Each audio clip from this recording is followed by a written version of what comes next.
नमस्कार, मैं हूं नीरज मिश्रा और आप देख रहे हैं आज की खबर। कर्नाटक की सियासत में हलचल तेज हो गई है, जहां सूत्रों के हवाले से बड़ी खबर सामने आ रही है कि सीएम सिद्धरामैया ने इस्तीफे का ऐलान कर दिया है।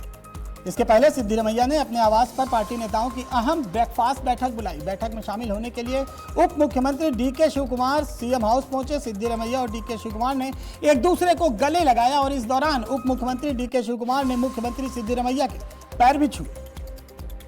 तस्वीरों में आप देख सकते हैं।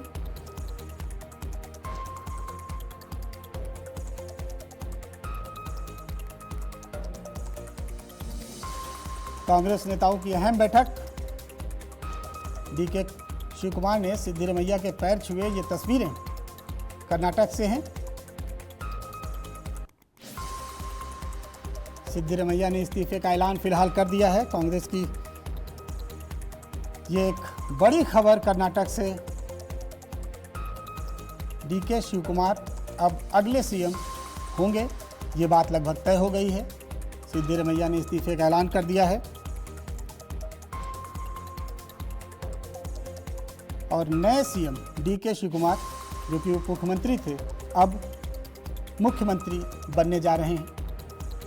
इसका ऐलान भी जल्द हो जाएगा। कांग्रेस आलाकमान ने इस पर पूरा प्लान तैयार कर रखा है। बस समय, वक्त और टाइम, जो भी थोड़ा समय लग रहा है, बहुत ही जल्द। कौन सा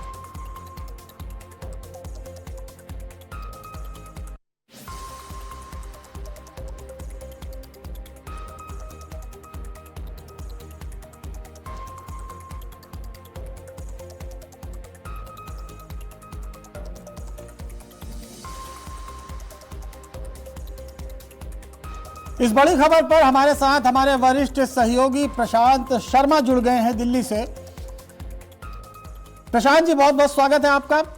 ये एक फॉर्मूला जो कांग्रेस ने तैयार किया है, कहा जा रहा है कि 2.5 साल का ये फॉर्मूला पहले से ही तैयार किया जा रहा था। और इसके अलावा एक सवाल और है प्रशांत जी, कि जिस तरह से इसके पहले राजस्थान में और छत्तीसगढ़ में इसी तरह का विवाद थोड़ा देखने को मिला था कांग्रेस की तरफ से, क्या इस अंतर्कलह को कर्नाटक में कांग्रेस रोक पाएगी? कितनी बड़ी चुनौती रहेगी आने वाले समय में? देखिए नीरज जी, ये जो फोटो सामने आई है मीटिंग से सिद्धरामैया और डीके शिवकुमार की, कि डीके शिवकुमार पहले पैर छू रहे हैं और फिर सिद्धरामैया उन्हें गले लगा रहे हैं। निश्चित रूप से ये कांग्रेस कमाल या कांग्रेस कार्यकर्ताओं के लिए एक सुखद तस्वीर हो सकती है, क्योंकि जैसा आपने कहा, राजस्थान में चाहे अशोक गहलोत और सचिन पायलट का विवाद रहा हो या छत्तीसगढ़ का विवाद रहा हो, वहां भी पहले ऐसा हुआ था। जो कमिटमेंट था, चाहे वो राहुल गांधी और अशोक गहलोत की मीटिंग हो और उसी में सचिन पायलट को बुला के साथ में एक ज्वाइंट फोटो दी जाती है, तो जैसा कर्नाटक में भी वादा हुआ था 2.5 साल का, हालांकि ये क्रॉस हो चुका था, 3 साल के लगभग होने आए थे। लेकिन फ्यूचर में जो इलेक्शन है उसको देखते हुए तो कांग्रेस सुखद रूप से परिवर्तन कर रही है, यानी कि अभी इसमें ऐसा कोई विरोध देखने को नहीं मिल रहा है। तो निश्चित रूप से कांग्रेस का भविष्य कर्नाटक में, कांग्रेस जो राजस्थान में हारी, उसमें कहीं ना कहीं उसकी अंतर्कलह को भी बड़ा विषय माना जाता है। सेम इशू छत्तीसगढ़ में उनके साथ रहा, लेकिन अगर कर्नाटक में वो इसे कंट्रोल कर सकती है, जो भी तक फोटो से दिख रहा है,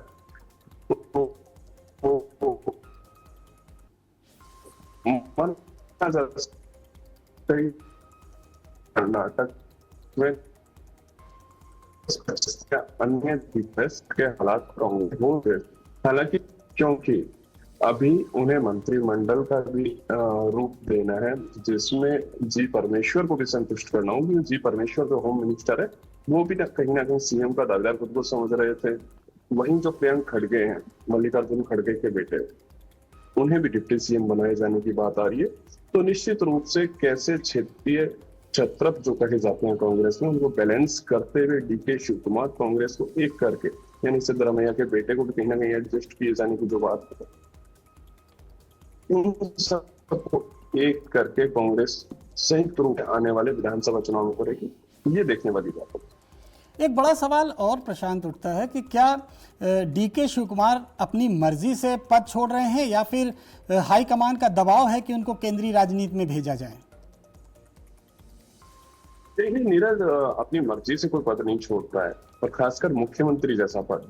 आपने राजस्थान में भी देखा होगा, अशोक गहलोत इतने सीनियर लीडर थे, उन्हें राष्ट्रीय अध्यक्ष तक का पद ऑफर किया गया था, लेकिन उन्होंने सीएम का पद नहीं छोड़ा था। तो ये कहना है कि सिद्धरामैया अपनी मर्जी से छोड़ के जा रहे हैं, ऐसा नहीं है। प्रेशर पॉलिटिक्स थी दिल्ली में, जो लगातार कर्नाटक भवन में मीटिंग हुई या कांग्रेस मुख्यालय में बैठक हुई गांधी परिवार के साथ, तो निश्चित रूप से उसका असर है। और कहीं ना कहीं सुरजेवाला और कांग्रेस के सीनियर लोगों ने, चाहे केसी वेणुगोपाल, उन्होंने समझाया होगा सिद्धरामैया को कि फायदा इसी में है कि आप राष्ट्रीय पॉलिटिक्स में आ जाएं, अपने बेटे को वहां एडजस्ट करें, और कांग्रेस कर्नाटक में अपना किला बचाए रख पाएगी। इसीलिए तो निश्चित रूप से प्रेशर पॉलिटिक्स ने काम किया है। डीके शिव कुमार लगातार बहुत लंबे समय से इसका प्रयास कर रहे थे, क्योंकि 2.5 साल का टेन्योर पहले ही पूरा हो गया था। तो आज दोपहर 3 बजे के लगभग जब सिद्धरामैया जाएंगे भवन में और राज्यपाल के सचिव को इस्तीफा सौंपेंगे, तो वहां जाके उनकी रणनीति कहीं ना कहीं प्रेशर पॉलिटिक्स की सफल हो पाएगी। प्रशांत, एक सवाल और उठता है कि सिद्धरामैया के पास ज़्यादा विधायकों का समर्थन भी है, वो बड़े नेता हैं, अल्पसंख्यकों के भी नेता हैं, इसके अलावा ओबीसी समाज के भी बड़े नेता हैं, जबकि डीके शिव कुमार वो कालिका समाज के नेता माने जाते हैं और ज़्यादा विधायकों का समर्थन भी है उनके साथ। तो ये सामंजस्य कैसे चलेगा? अभी तो 2.5 साल है चुनाव में, इस अंतर्कलह से कांग्रेस कैसे पार पाएगी? जी बिल्कुल नीरज, देखिए, नो डाउट सिद्धरामैया ओबीसी के बड़े लीडर माने जाते हैं कांग्रेस के, और कांग्रेस ने उन्हें ये समझाया भी है कि आप कर्नाटक छोड़िए, अपना जो व्यक्तित्व है उसको राष्ट्रीय स्तर पर कांग्रेस पार्टी के योगदान में प्रयोग लाइए। वहीं ये सही समय है कि आपके बेटे की लॉन्चिंग कर दी जाए और आपके बेटे को डिप्टी सीएम या कैबिनेट मिनिस्टर बनाया जाए। देखिए, निश्चित रूप से कोई भी प्रदेश में अगर नया मुख्यमंत्री आता है तो उसके लिए काफी चुनौतियां रहती हैं, और खासकर ऐसी परिस्थिति जहां बीच में सीएम परिवर्तित किया जा रहा हो और पुनः वाले जो सिद्धरामैया जैसे सीएम हो, यानी कि बहुत मजबूत स्थिति को। लेकिन डीके शिव कुमार को भी रणनीतिक रूप से इतना कमजोर नहीं आंका जा सकता है।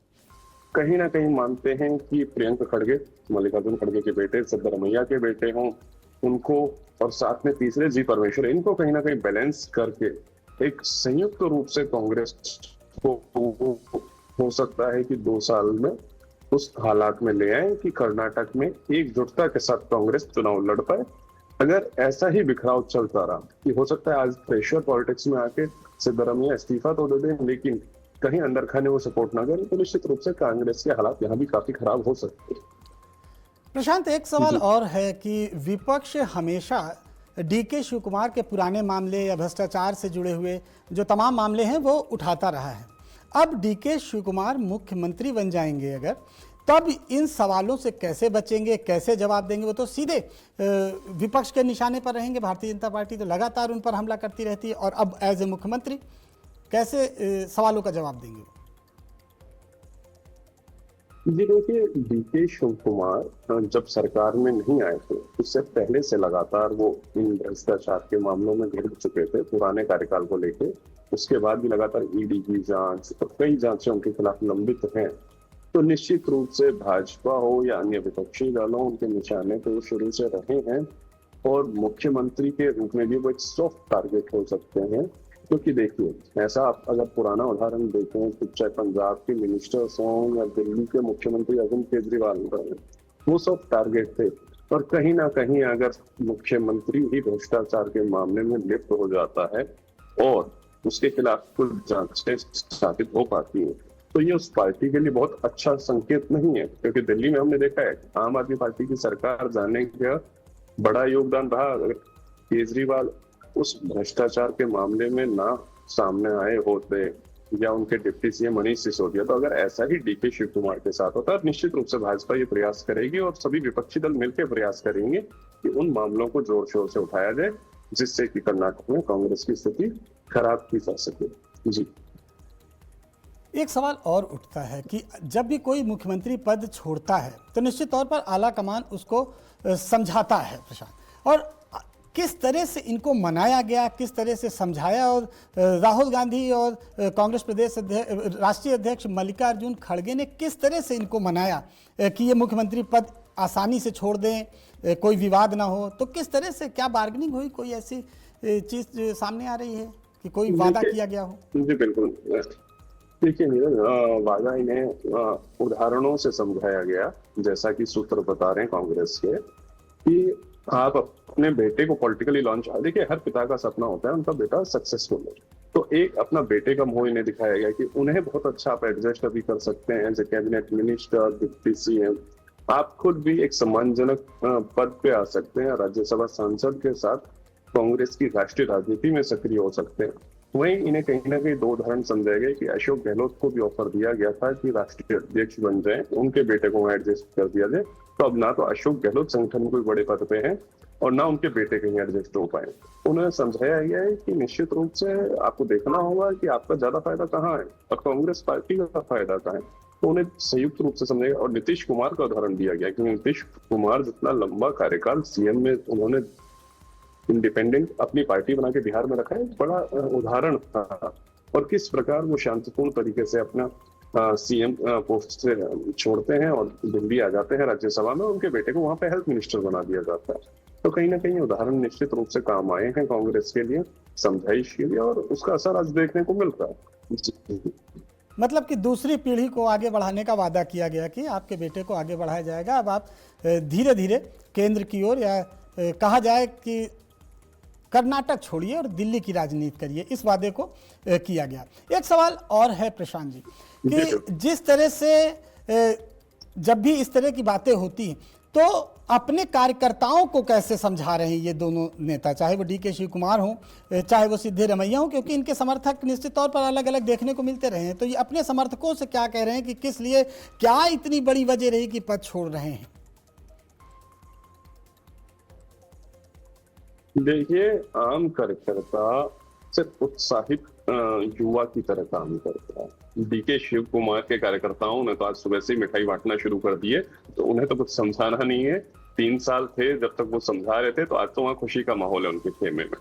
सिद्धरमैया की बात करें तो कहीं ना कहीं वो अपने जो खास रणनीतिकार हैं, सलाह रहे हैं, उन्होंने समझाया हुआ कि देखिए मैं कर्नाटक से दूर नहीं जा रहा हूँ, राष्ट्रीय राजनीति के माध्यम से निश्चित रूप से यहाँ नजर रखूंगा, और वहीं कहीं ना कहीं मैं अपने प्रतिनिधि के रूप में अपने बेटे को भी छोड़ के जा रहा हूँ। तो एक अच्छा मिनिस्ट्री लेंगे और अच्छे से चलाएंगे, तो कहीं ना कहीं देखिए वो संतुष्टि तो हो नहीं सकती जो मुख्यमंत्री पद के साथ थी, लेकिन जो भी मिला है अब उसी से संतुष्ट होना पड़ेगा। तो कार्यकर्ताओं को भी संतुष्ट करना पड़ेगा, और उन्हें बताया गया है कि देखिए सरकार में रास्ते बंद नहीं हुए, सरकार में भी आपका ऑप्शन रहेगा, मिनिस्टर आपका है, राष्ट्रीय संगठन मेरा है, मैं वहां आला कमान के नजदीक होऊंगा तो हाई कमान को समझा सकूंगा।